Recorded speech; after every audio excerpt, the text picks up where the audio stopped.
Apparently, the character Brian O'Connor was first pitched to Eminem, so it could have been Eminem that played Brian O'Connor, and we wouldn't have any of the Paul Walker lore at all, which was really interesting. And the other thing was that the first working title was Redline.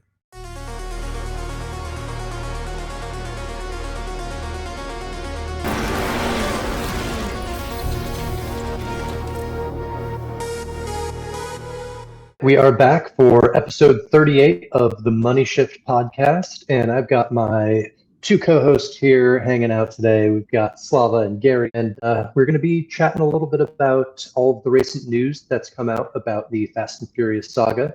Got some interesting things happening there, and also chatting about how it's inspired a whole generation, or maybe even generations, of people to become automotive enthusiasts themselves. So it's made a massive impact on the culture in which we live. So lots to talk about here, but start off by saying hi to our co-hosts. We'll kick it over to Slava first. How you doing, man? Hello, everyone. Feeling great, and can't wait to talk about car culture and all of the car lovers that were inspired by Fast and the Furious. It is really serendipitous that all of it is coming together this year, so super exciting. Most definitely. And Gary, how are you doing today? Hey, DM everyone. Great to be here. Looking forward to this episode. Looking forward to diving into the newsletter topics and also talk about car culture, ownership, and also, as you pointed out, Fast and Furious celebrate their 25th anniversary, I guess, since the first film came out. Ready to dive in? Nice. Real quick, Slava, is Gary sounding a little bit choppy to you, or is it just me? Every now and then, but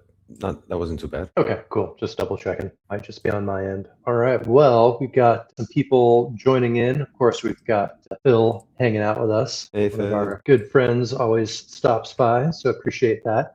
And if you are watching this live on X or Twitch, please do go ahead and share so we can bring more people into the conversation. And also, towards the end of this episode, we're going to be picking up where we left off on our live stream with Rachel and On-Chain Media yesterday. We attempted to do a little Fast and Furious trivia, but she had a hard stop, so we only managed to ask a few questions. So we've got a few more questions lined up. So stick around to the end for an opportunity to win some Buster tokens. It'll be 10,000 tokens per correct answer. So make sure you're all ready to go, ready to drop your answer into the comments, and we'll pick up where we left off. So, all right, well, I guess we can start things by just diving straight into the newsletter, as we like to do around here. The Daily DRVN newsletter episode edition 121 came out last Saturday. It drops every Saturday. So if you're not already, please do go subscribe.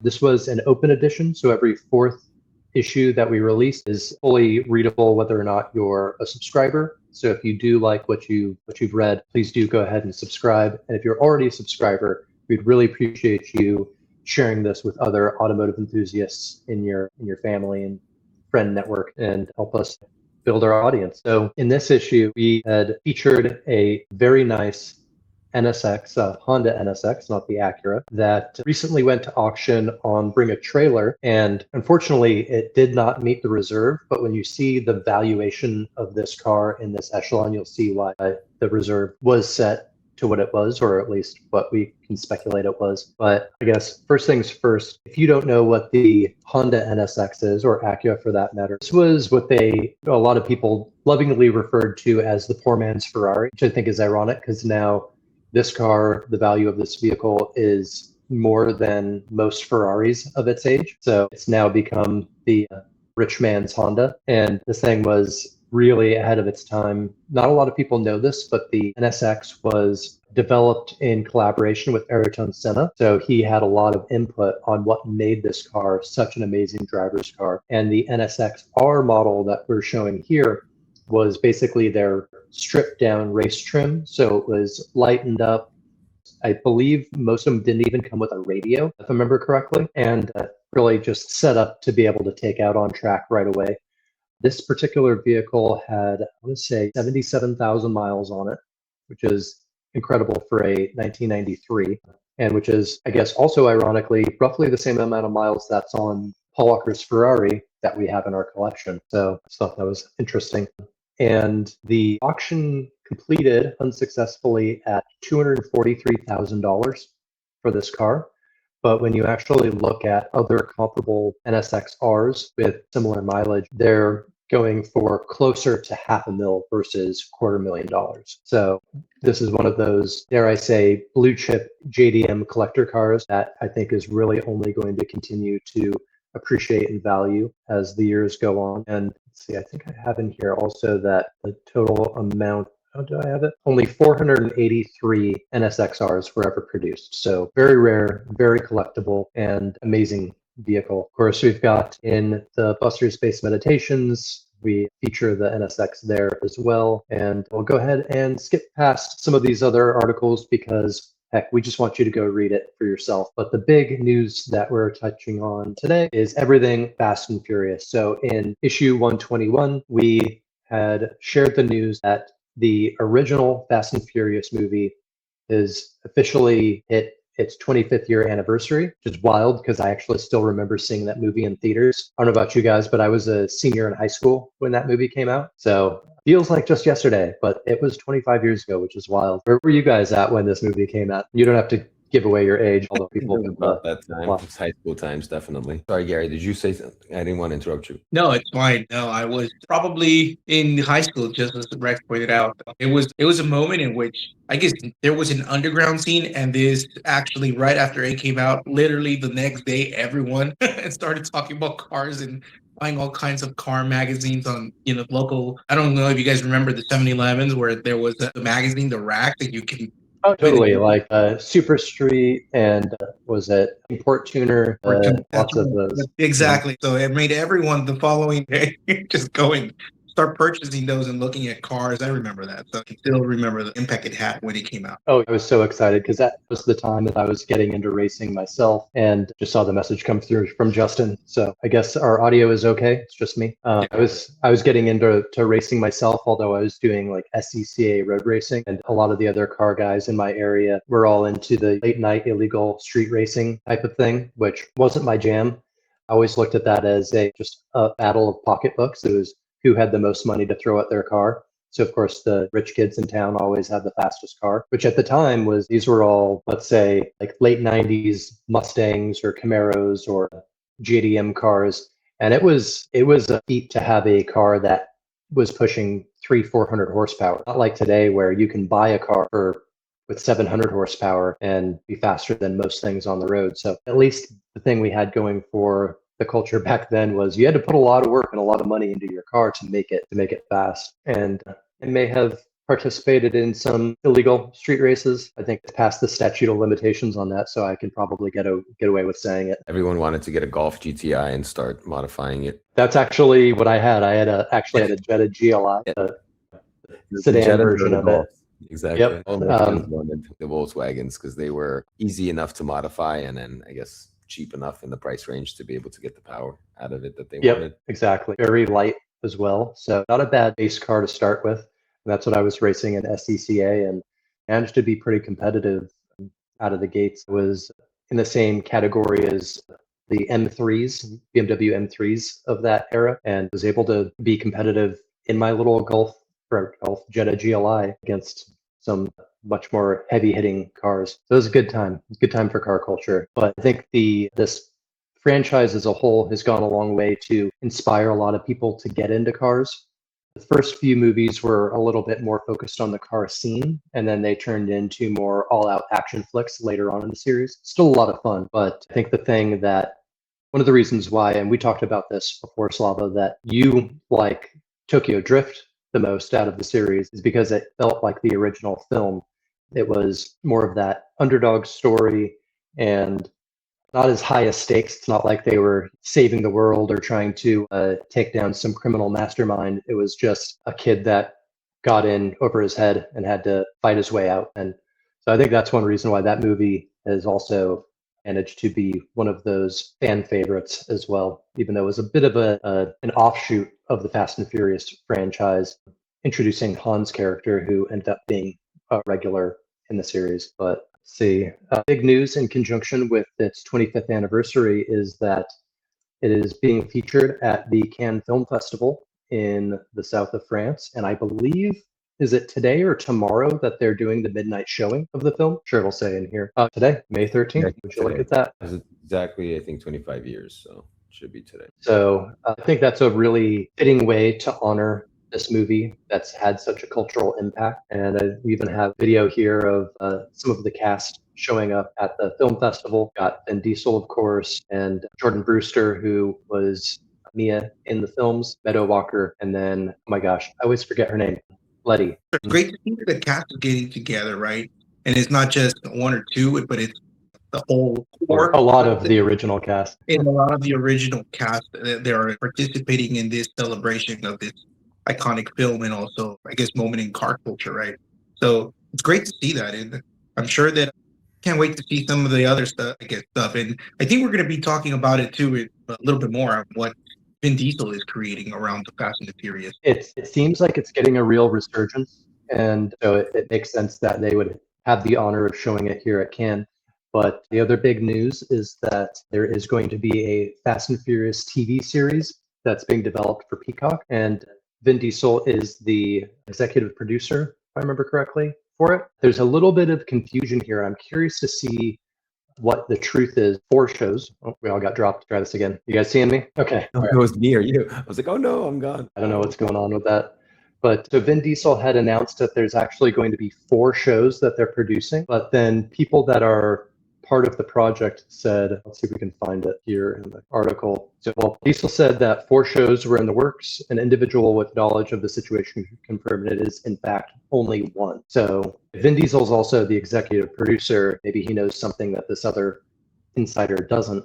So we're either getting 4 shows from the Fast and Furious universe, or we're going to get 1. Either way, it's a win because it continues this massive franchise in multiple forms, and there's a huge audience that's just always hungry for this type of automotive action flick. So I know I'll definitely be watching. And one of the other interesting things too is the showrunner, so the team that's actually producing the show is the guy who did Sons of Anarchy. So this guy is definitely a veteran and has produced some really popular media.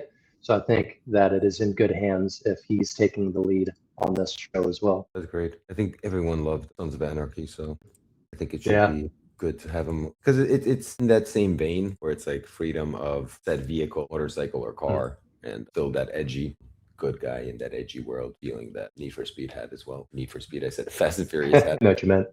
And then the other news that dropped, I think it was late last year, is that there's going to be supposedly the final film in the franchise. However, if they're still making money, if they can still do billion-dollar box office releases, I wouldn't be surprised if they milk it for some more films. We have the 12th film in the series coming out, which is Fast Forever. And what I thought was really fascinating about this was when Vin Diesel was first, I guess, being pitched this new film and participating in it, he gave 2 requirements that they had to meet in order for him to move forward with the film. One was it had to go back to the LA car culture vibe of the original movie, and it had to feature Brian O'Connor. Okay. And in order to do that, they will have to bring in Paul Walker's brother to act in his place, and then they're going to superimpose Paul's face on him. So it'll be really, I think, moving to see him on the big screen again. And now with the modern technology, if most people remember in the last film that Paul was in, he didn't complete filming it before he had passed away. So there were certain scenes where they had to like CG his face onto the actor who actually believed was his brother, Cody Walker. And you can definitely tell in those scenes that it is CG overlay of Paul Walker's face. Now I think it's probably going to be so good that you almost can't even tell. So it's going to be a surreal moment for us all to see Paul Walker on the big screen again. And do we know how long it took to make this film, or do you think it's still really to date what's going on with the film last one? But do we have an idea of like how long? I think production just started, so it's very early, and the release date is set for, I want to say, late 2028. So we've got still 2 years, or maybe a little more than 2 years before this movie comes out. But production has only recently begun, if I'm not. Do we know where they're shooting? Are they shooting in LA?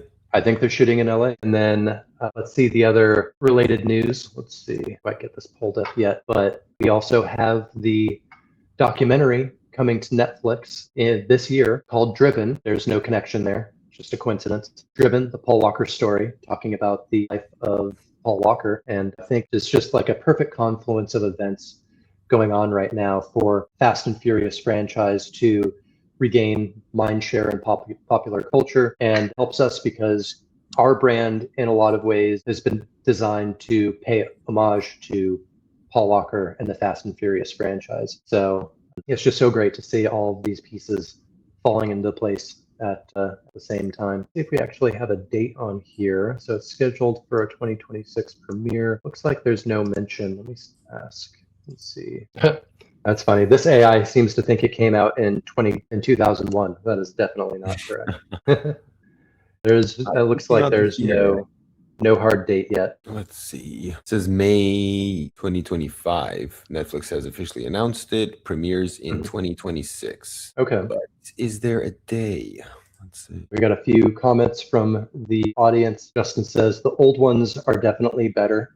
I'm not going to disagree with that. They definitely, I think, are more memorable, and the stories are a little bit more relatable in some ways, whereas the more recent ones have gotten just extremely over the top. I recently watched Fast 7 a couple weeks ago again, and just like the scene where they're jumping from skyscraper to skyscraper, or they're skydiving with their cars and then perfectly landing them all on the road at the same time is very unrealistic. But they're a hell of a lot of fun regardless. And when I watch particularly any of the Fast and Furious movies past, let's say, 3, like I just turn off my brain and enjoy the ride. I'm not there to nitpick what's realistic or not. But I am curious to see with the 12th installment if they're going to tone down the stakes and make it feel a little bit more personal and gritty again. I feel like they were also trying to lean into what was popular then, because like the heist movies were taking over. I think they were trying to play to what was popular at the time, but I'm glad they're going back to their like roots of cars. That's why people are watching. I agree. So lots of things happening in the Fast and Furious universe, and a good time for us to be pursuing what we're doing, because in a lot of ways we're leveraging that brand familiarity to, in a lot of ways, really just pay homage to the impact it's had on pop culture. The other thing I'll mention, which is definitely if you're watching, you'll probably want to participate in this, but in conjunction with the Paul Walker Foundation, this company, Altru, is giving away a white Mark IV Toyota Supra Turbo and $25,000 cash for US winners only. And the proceeds of this contest go to, as I mentioned before, the Paul Walker Foundation, which helps with ocean conservation and education to get more people into the business of helping preserve marine life. And so if you don't know, we actually take 10% of the Buster trading fees, and in the future, all of the other assets on our platform, so RS1, future RWA tokens, they earn trading fees through the liquidity pools, and we're taking 10% of those profits and donating those to Paul Walker Foundation and his other charity, Reach Out Worldwide. And what we may actually do, because we are sitting on some funds right now to donate to the Paul Walker Foundation, we might end up just doing it through this. So maybe there's an opportunity, maybe we end up winning the Supra, and then we just go ahead and tokenize it and add it to our collection. So that could be a win-win all the way around by contributing to the Paul Walker Foundation. And who knows, maybe, just maybe, we end up with this Supra, which is based off of the car Paul Walker owned in real life as well. And it seems like it's signed by her too. And today it's double entries. So if you're interested in the Supra, you should go get double entries. So to enter, there is technically no purchase necessary. You can go and get, I think, just one entry into the competition by filling out this form, or you can pay for your entry fees. And of course, this is a great thing to do just because it's going to go to the Paul Walker Foundation. So $10 gets you 80 entries, all the way up to the max of $500 for 8,000 entries. So, and looks like you get double entries on everything below the max. So for a limited time, this is going to be the amount that you earn. Oop, I did not mean to click that, but hey. And do we know what year this car is? It is. No, it does not say what year, but judging by the look of it, it's probably somewhere around like a 95 to 98 would be my guess. So we'll probably be contributing to this ourselves, and if we end up winning the car, we'll add it to the RS collection. And if you end up winning, then congrats. Maybe you can take me for a ride. But so that's all I've got for the Fast and Furious news. You guys have anything you want to share? Or like maybe I got a few questions for you to keep it going. What was your favorite movie? Salva, I already know which one was your favorite. It was Tokyo Drift. Gary, which of the movies have you seen as your favorite? It's probably going to be either 1 or 2. That's going to be my favorite. I think 1 just because, again, I just remember the impact, me personally, that I can actually attach the emotional attachment to it. I remember the next, like that following Monday after everybody went back to school, everybody's talking about it in the hallway as we're going to our classes. And everybody's like, hey, after school, let's go to I remember those magazines. Hey, let's go to 7-Eleven. Let's go. I a couple of the magazines and a couple of friends that actually, they really got into it. They did. Obviously, we were quite young, so there were no fun at that age. So we were just aspiring to obtain any ADM vehicle that resembled any of their cars, right? Not knowing exactly the ins and outs of the engines or exactly what car we're getting into, but just, it was fun.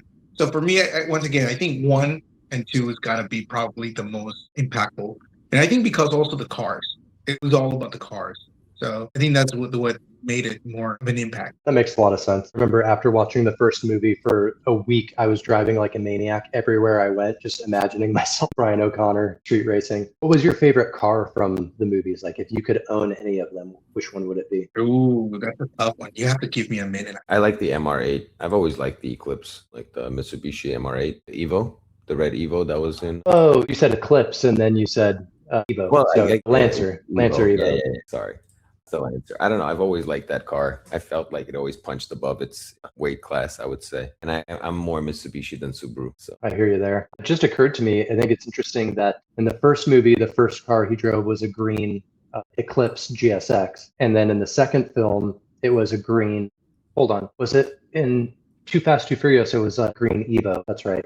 And then the Evo also was featured in Tokyo Drift as well. Do you remember what color the one from Tokyo Drift was? that was the red one that he was in the Red. on the yard when he was crashing it for learning.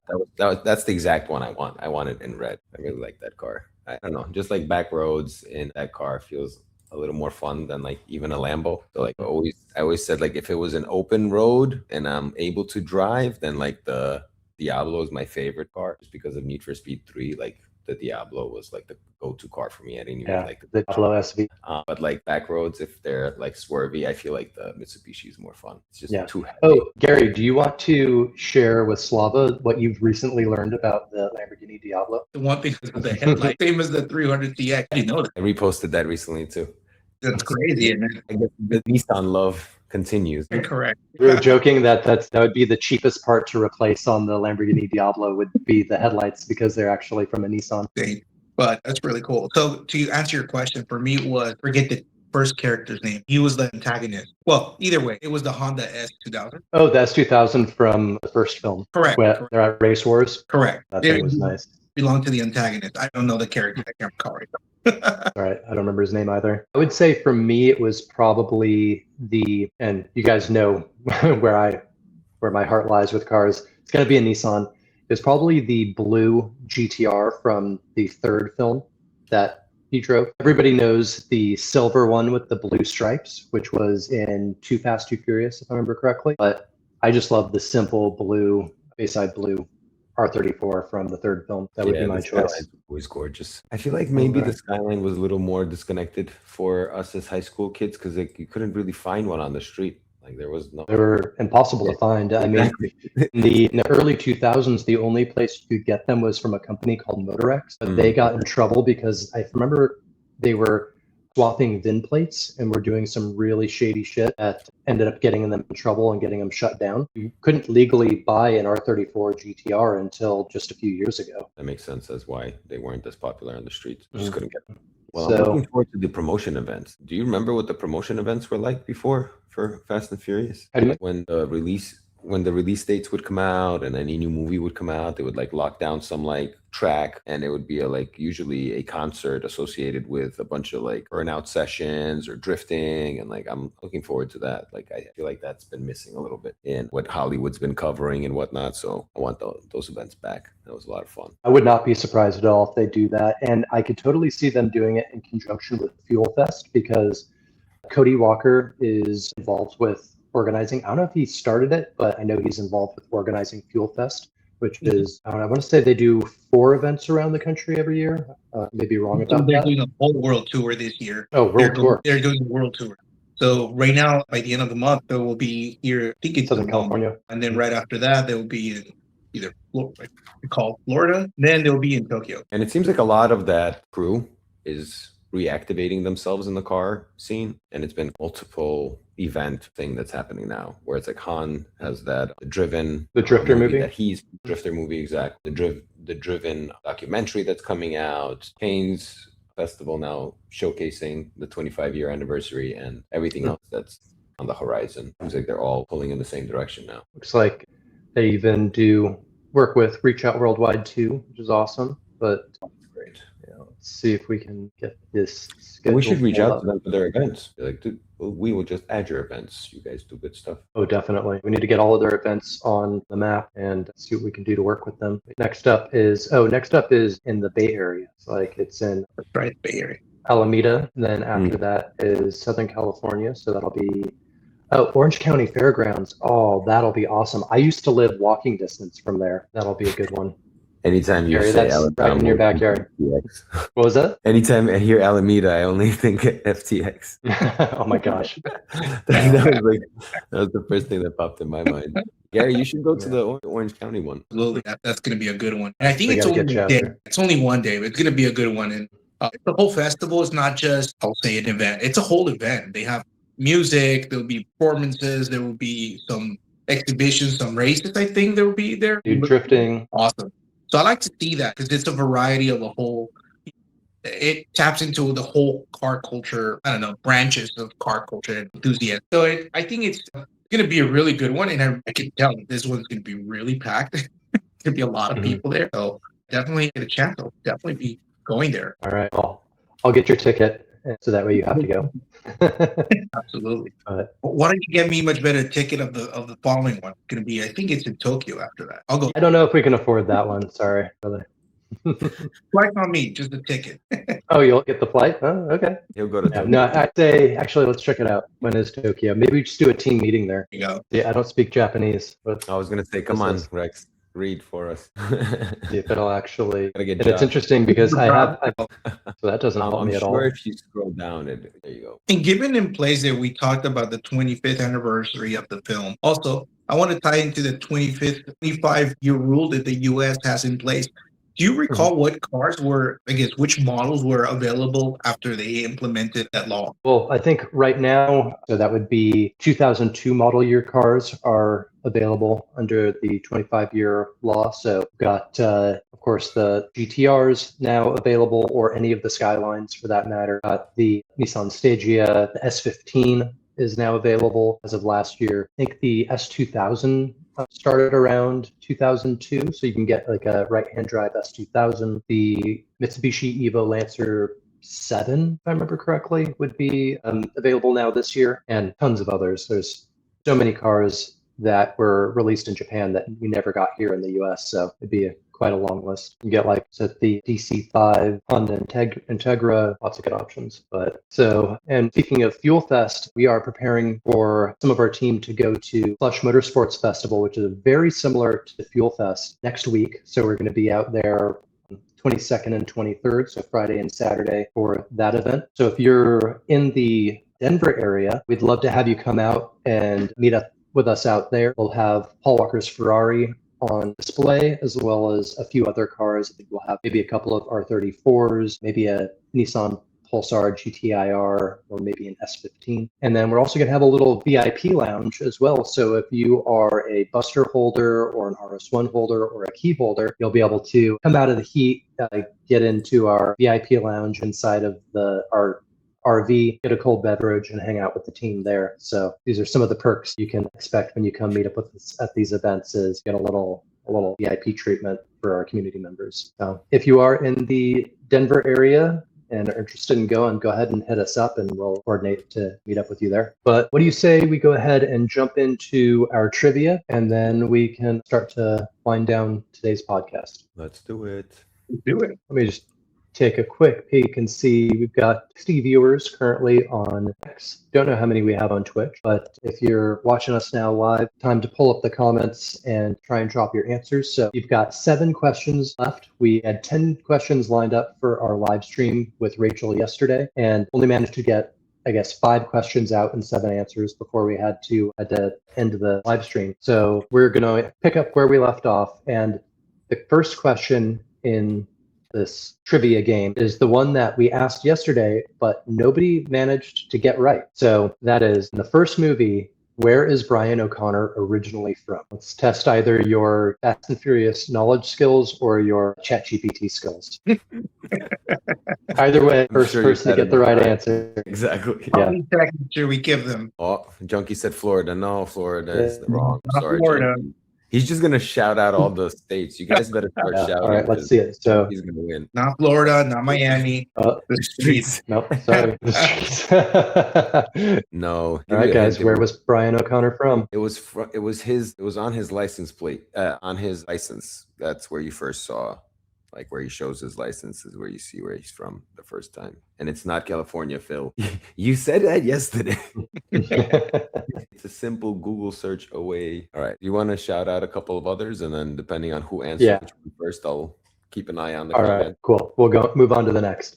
Okay, so I don't think anybody got this one from the last go around, but what was The Rock's character's name? He was in, I don't know, like 5 of the movies. So lots of opportunity to recall The Rock's character's name was. And a little hint, they did a spin-off with him and Jason Statham, and his name is in the title of the movie. All right, so we got both of them. So good.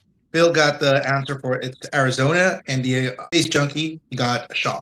Oh, no, it wasn't Shaw. No. Sorry. It was Hobbs. He was a 50. He got it right with Hobbs. He got it right with Hobbs. He got it right. Oh, okay. All right. So you had a 50-50 chance when I gave you that hint. All right. Yeah. Good job, All right. Phil. Good job, Junkie. Good job, guys. All right. Next question. What car did the Drift King, Takashi, drive in Tokyo Drift? So he was the main antagonist, and want to see how good your memory is of what he drove. Junkie said Mr. Hobbs. So it was a car brand that we definitely mentioned. No, it was not the S15, but yes, good job. Junkie got it right again. A Nissan 350Z, that is correct. It was the Z. All right. He is stacking that buster. All right. So the next one, I'm going to throw in another question in here just to test your Tokyo Drift knowledge. What was the nickname of the S50 that the main character drove and ended up just absolutely destroying first time he ever tried to drift? What was the nickname of the S15? It was Hans's car. Hans was the guy that gave him his car to learn, if you guys remember. So he was like, here, you can drive this. And he ended up crashing it. What was the nickname of that car? I'll give you a hint. It's a popular, very popular painting as well. Very famous painting. Yes. All right, let's see if Base Junkie keeps stacking that buster. Junkie was such a Fast and Furious fan. Good job, Junkie. You're either good job. Phil got it right. Good job. Okay, good job, Phil. So Junkie's either good at Googling or he's an actual fan. So shout out to you. Nice. All right. Then next one. What was the last film Paul Walker was featured in? Last Fast and Furious movie. You can just give me the number. That's totally fine. Which number Fast and Furious movie was Paul Walker's last? Base Junkie said he's a fan. Yes, 7. Good job, Junkie. All right. Junkie got it right. Cool. Moving on. What car was Paul Walker driving in his farewell scene? I want the model and the color. In the farewell scene, because he wasn't able to Farewell finish the scene. movie. I don't know if you guys remember that. So The end of Fast 7, there's a iconic scene where he and Dom pull up next to each other and they have this little nod, and then they take a fork in the road and Paul drives off into the sunset. It was not a yellow Mitsubishi. Sorry. no, it wasn't the Subaru either. I'll give you a hint. We talked about it earlier in this episode. Zoro says orange Toyota. Sorry, not correct. You're close. You're close. Close. One of them was close. But I want the model and the color. Not the Manufacturer. I want the color. or the model and the Model and color, guys. And these are for 10K Buster each. correct. So, hey, Junkie, which color was Well, give me the color. You're almost there. it? No, the color is wrong, Phil. You're almost there. that was the first film. Getting close. This is white what, Junkie? Come on, give me both. White, orange, and red. Just saying all Same color. All right, you got it. It was the white Toyota Supra, and it was basically the exact car that we showed earlier that Altru is giving away. So that is the correct answer. All right, we've got 2 more questions for you. What car did Letty drive in the first movie? And maybe if we you should have- remind people who Letty is. Just yeah, in case. Letty, that's a good point. Letty was Vin Diesel or Dom Toretto's girlfriend, and she's the one that raced. Oh wait, no, she's not the one that raced the S2000. That was Jesse and his Jetta. Ace Junkie says, risky business letting a lady drive. Hey, careful. Got some lady drivers in here. Yep. All right, guys. All right, I'll give you a hint. So the question was, what car did Letty drive in the first movie? And that hint is, I own the very same car. Pink S14. Pink. It wasn't pink, but I would say it was in that shade. But I think, what do you say? Should we give it to him? I'll give it to him. So Phil says a pink S14. It was, in fact, a red S14. More of a maroon, perhaps. But you're right. Paul Walker's So, Ferrari. you win. All Junkie. That's hilarious. right, final question. What was the name? All right, let me try this over again. What is the name of the next Fast and Furious movie that's coming out in 2028? What will it be called? And it's not Fast and Furious 12. It actually has a name. Fast and Furious blank. And we actually found out a couple of things that we didn't know about the movie or franchise while we were researching these stuff. Why don't you go ahead and share some of those? I thought they were pretty interesting while we wait for the final answer to come through. So apparently the character Brian O'Connor was first pitched to Eminem. So it could have been Eminem that played Brian O'Connor, and we wouldn't have any of the Paul Walker lore at all, which was really interesting. And no, it's not Final Furious Zorro, but that was a good attempt. That is a good, yes. And the other thing was that the first working title was Redline, which, shout out to Doji, he pointed me in that anime, in that direction. There's an anime called Redline that was also really good for car culture. So I guess they were experimenting with that name first before Fast and Furious. I wonder what made them change to Fast and Furious from like Redline. Maybe it was just a little more extreme and edgy for the American culture, since we were coming out of that like extreme 90s phase, like everything was extreme. I could see that. Oh, we got the answer from Phil, Fast Forever. That is correct. All right, Phil. Phil's stacking them today. Good job. Phil and Junkie are getting that Buster. They're on it. In their bags. Plus, Nice. Based came in here too. He didn't get any answers in there, but hopefully you get in here a little earlier next time. Based will get you in as well. Zorro, good participating. Let's get you some Buster next time. I'm sure we'll do this again. That was really fun. Definitely. All right. Well, I guess we can go ahead and close it out there, but I do want to point your attention back to the Daily Driven newsletter. So please do go and subscribe. It is published every Saturday morning, and the issue number 121 is available to read. So if you want to get a little taste before what you're subscribing to, you can go to drivenculture.xyz, give it a full read, and then go ahead and subscribe. And it looks like my dogs are asking to go out, so we can wrap this up here in a minute. And then we've got the Builder Burnout coming up on Friday at 5 p.m. Eastern. And I don't know, what else we got, Gary? So we have, as you pointed out, we have the Builder Burnout every Friday. We're going to have also the next One Shift podcast next week as well. We have them every Wednesday at 11 a.m. Pacific time. That'll be 2 p.m. Eastern time. So we hope that you guys can join us on these episodes. These are really fun with you guys being here, especially with the community being engaged. And without it, that's what this is all about. That's what we're building here, bringing communities together and building from there. And we hope to see more participation from you guys and more events or little things like this where we do fun stuff like giveaways and trivia questions in regards to not just Fast and the Furious film, but any impactful, I guess, films and I don't know, anything that had an impact in car culture. So those are the things that we do have every week.